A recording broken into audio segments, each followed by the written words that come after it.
நான் first standard படிக்கிறேன். என் அப்பா பெயர் அருண், என் அம்மா பெயர் தமிழரசு.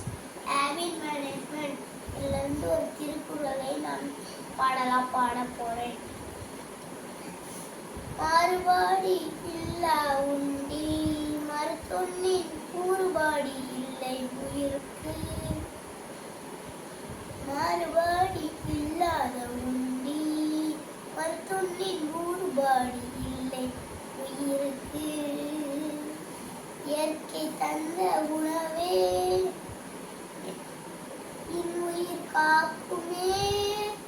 மாறுபாடி இல்லாத உண்டி, மருத்துவனின் கூறுபாடி இல்லை உயிருக்கு. கூறுபாடி இல்லை உயிருக்கு.